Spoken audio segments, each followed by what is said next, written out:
Hi dear, this is Zagam Abbas and you're watching my YouTube channel। आज हम बात करने जा रहे हैं एक इंतहाई अहम टॉपिक के बारे में जो कि इंग्लिश लैंग्वेज में रिलेटिव प्रोनाउन का है। सबसे पहले हम देखते हैं कि प्रोनाउन क्या होता है, इसके बाद हम देखेंगे कि रिलेटिव प्रोनाउन क्या होता है। प्रोनाउन वो लफ्ज़ होता है जो नाउन की जगह पर इस्तेमाल होता है, जैसे कि असलम की जगह पर ही इस्तेमाल होता है, और ये इसलिए लैंग्वेज में इस्तेमाल होता है ताकि रेपिटेशन से बचा जा सके।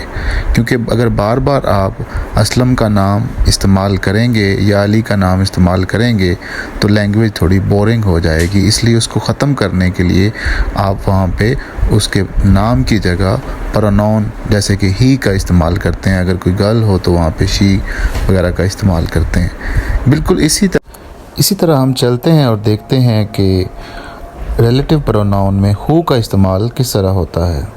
तो एक रिलेटिव प्रोनाउन है जो कि स्पेसिफ़िकली इंसानों के लिए इस्तेमाल होता है।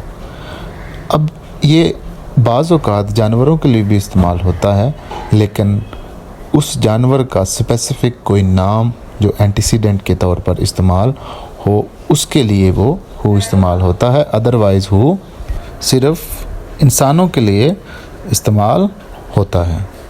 अब हम देखते हैं कि हु जो है चूँकि एक रिलेटिव प्रोनाउन है, हु की जैसे कि तमाम प्रोनाउन की डिफरेंट सब्जेक्टिव, पोसेसिव और ऑब्जेक्टिव हालतें होती हैं, इसकी भी 3 हालतें हैं।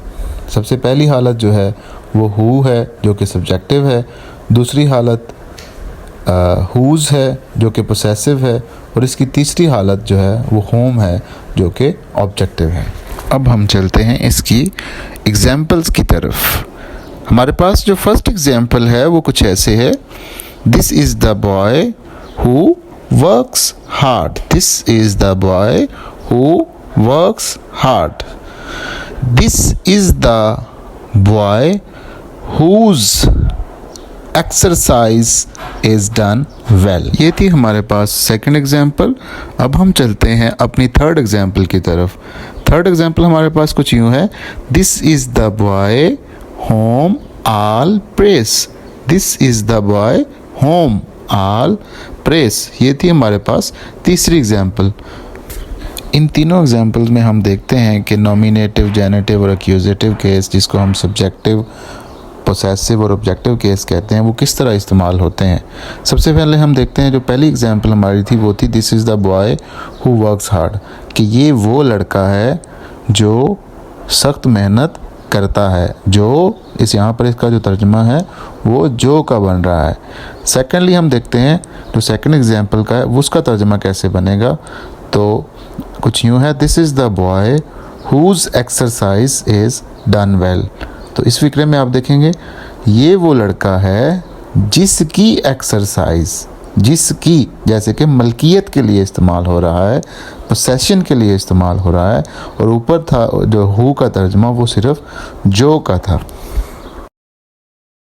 इस तरह हमारे पास जो थर्ड एग्जाम्पल है वो है this is the boy home all press.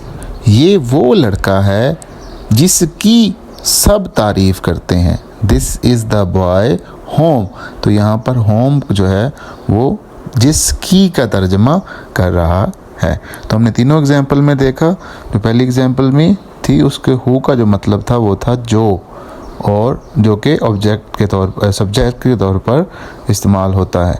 और सेकंड एग्जाम्पल में हुज़ मलकियत के लिए, जिसकी एक्सरसाइज, जिसकी एक्सरसाइज। और थर्ड एग्जाम्पल होम, होम का जो तर्जमा है जिसकी सब तारीफ़ करते हैं, और जिसकी यहाँ पर ऑब्जेक्ट को ज़ाहिर कर रहा है। ये थी हु, हुज़ और होम की तीनों हालतें। आखिर में हमें एक बात याद रखनी होगी, जो ये who as a relative pronoun है ये सिर्फ ह्यूमन बीइंग्स के लिए इस्तेमाल होता है, लेकिन अगर आप इसे जानवरों के लिए इस्तेमाल करना चाहते हैं तो उस जानवर का कोई स्पेसिफ़िक नाम होना चाहिए। कोई पेट जानवर हो और उसका कोई स्पेसिफ़िक नाम हो तो फिर आप उसके लिए हु इस्तेमाल कर सकते हैं, नहीं तो ये सिर्फ़ इंसानों के लिए इस्तेमाल होता है। अगर आपको हमारी आज की वीडियो पसंद आई हो तो सब्सक्राइब का बटन दबा दीजिए और नीचे बेल का बटन दबा दीजिए। शुक्रिया।